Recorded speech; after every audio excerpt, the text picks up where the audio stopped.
Remember last year how a horrendous garbage of a Netflix movie named Cuties was released by the streaming giant? The movie sexualized an 11-year-old, inviting scathing criticism from the public across the planet. Netflix even apologized. However, to this date, it has not removed the movie from its platform. Movies are often a direct or indirect interpretation of the current social events happening in society. Cuties was a stern reminder that social media perceives prepubescent kids and teenagers as a commodity that can be sexualized for the pleasures of a few sexual deviant predators. The recent opening of a can of worms regarding Facebook and Instagram's internal survey of their sites being the breeding ground for entrenching feelings of body dysmorphia, depression, and anxiety have brought us again to this conversation. Are your kids safe on the internet, or are they partaking in a dangerous trend quietly in their bedrooms and messing themselves up for good? Hi and welcome. This is TFI English, the national and socio-political analysis arm of the TFI Media Group. And I'm your host Isha, and in this video I will tell you how sexy dances by kids on social media is a disturbing trend and a goldmine for pedophiles. Let's begin. The social media world was supposed to be a utopian world, at least in its infancy, that connected us with the long, forlorn friends or relatives we had seemingly lost touch with. However, such has been the metastasization of the platform that it is now compelling individuals to leave the realms of real life and shift entirely to the virtual world. Facebook, newly rechristened as Meta, and its unveiling of future plans being a case in point. The biggest casualty of this mass virtual movement has been the little kids. The pandemic has exaggerated the process of children spending hours and hours in front of the blue screens. Inadvertently, most kids spill to social media sites and set up an account in no time. The toxicity of the social media sites drowns them in no time, and most slip into depression and anxiety.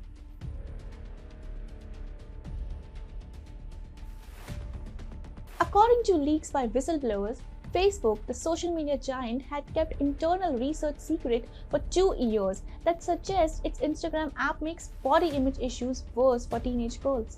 Comprised of findings from focus groups, online surveys, and diary students in 2019 and 2020, the Instagram research shows for the first time how aware the company is of its product's impact on the mental health of teenagers. And yet, in public, executives at Facebook, which has owned Instagram since 2012, have consistently downplayed its negative impact on teenagers. A similar result was found in earlier studies.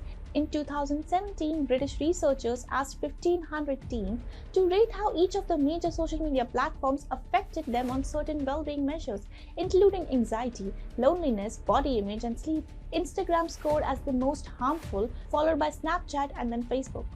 Another transatlantic study found more than 40% of Instagram users who reported feeling unattractive said the feeling began on the app. About a quarter of the teenagers who reported feeling not good enough said it started on Instagram.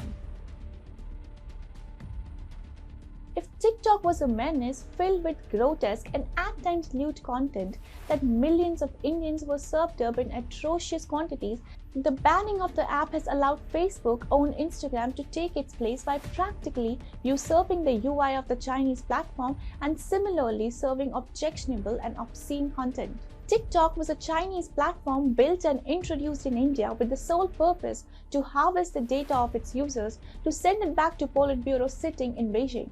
Thus, the content disseminated on the platform was barely funneled by the moderators, and more often than not, porn, skimpily clad people dancing to lo-fi psychedelic music were seen indulging in explicit behavior on the platform, which inadvertently harmed the society as a whole. Instagram and most social media sites and their algorithm has been mutated to an extent that only 30-second videos can be your claim to fame.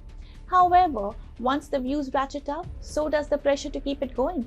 While some stay around, others perish. However, those trying to get noticed are often required to hop onto dangerous and at times borderline lewd trends.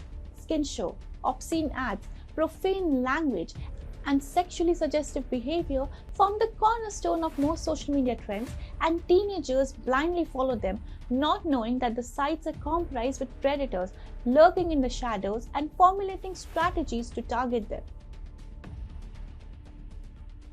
The online predator pedophile is networked with millions of other like-minded individuals who share their technique and experiences with each other.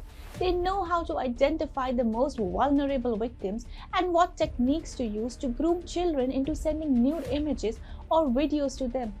In some cases, the accomplished pedophile can manipulate the child, build a relationship resulting in the child voluntarily meeting or running away with him.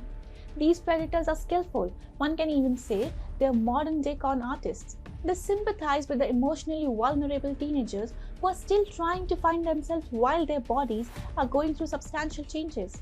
Through attention, flattery, affection, kindness, and even gifts, the predators wins over the kid and lures them into doing all kinds of unspeakable acts. Moreover, the anonymity and the global nature of the internet makes identifying and prosecuting these predators difficult. It's important to understand that the part of the brain that handles rational thought, the prefrontal cortex, is not fully developed until the mid-20s amongst teenagers. It inadvertently means that the teens are naturally more impulsive, prone to be swayed by the lies of experienced predators. This is where the parents are required to step up and monitor their children and their social media footprint. While some might argue about privacy, the fact that the kids are on any social media platforms has already ripped them off of any privacy. With the toxic environment created by these sites, it is better to be accused of a little dictatorship than allowing your precious kid to drift into the nothingness and vanity of the social media platform. However, recently it's the parents of few who are exploiting their children and using them to gain that one extra like that will perhaps crown them with the influencer tag. Recently, the Delhi Commission of Women had issued a notice to Delhi police over a vulgar video posted on social media by a woman with a 10-year-old boy who apparently turned out to be her own son. In the obscene videos, she could be seen gyrating in front of the kid, even twerking and forcing the kid to indulge in her sexually deviant behavior. The DCW said, "The videos of the woman and the child are obscene. Her activities in the videos can be termed as sexual activities of the minor child. The child has been made to dance inappropriately, grabbing the woman and making sexual gestures. Such actions of the woman cannot be considered as appropriate behavior of an adult person with a minor child, that too her own child." There is no set manual on how to police a teenager or for that matter their parents. However, the least the latter can do is ensure that kids get onto social media sites as late as possible in their life. Not a whole lot is lost. If one is not on any platform, we are still in the infancy of the social media bloom, and it's only bound to turn nastier, more profane, and more sexually suggestive.